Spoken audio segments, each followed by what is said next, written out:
ಮಹದಾಯಿ ಕಳಸಾ ಬಂಡೂರಿ ನದಿ ಜೋಡಣೆ ವಿಚಾರವಾಗಿ ರಾಜ್ಯ ಸರ್ಕಾರದಿಂದ ಮಧ್ಯಂತರ ಅರ್ಜಿ ಸಲ್ಲಿಕೆಯಾಗಿದೆ. ನ್ಯಾಯಾಧೀಕರಣಕ್ಕೆ ಮಧ್ಯಂತರ ಅರ್ಜಿಯನ್ನು ಸಲ್ಲಿಸಿದೆ ಸರ್ಕಾರ. ಕೂಡಲೇ 7.5 TMC ನೀರು ಬಿಡುವಂತೆ ಈ ಒಂದು ಅರ್ಜಿಯಲ್ಲಿ ಮನವಿಯನ್ನ ಮಾಡಿಕೊಂಡಿದೆ.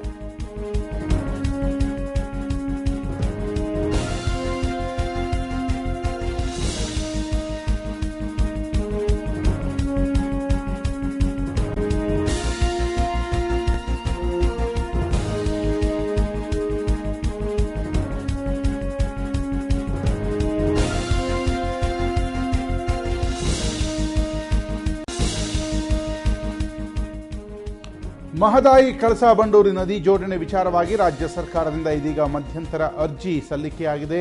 ತೀವ್ರ ಬರಗಾಲ ಪೀಡಿತವಾಗಿರುವಂತಹ ಪ್ರದೇಶಗಳು ಇವಾಗಿದ್ದರಿಂದ ಕೂಡಲೇ 7.5 TMC ನೀರು ಬಿಡುಗಡೆ ಮಾಡುವಂತೆ ನ್ಯಾಯಾಧೀಕರಣಕ್ಕೆ ಈ ಮೂಲಕ ಮನವಿಯನ್ನ ಮಾಡಿಕೊಂಡಿದೆ.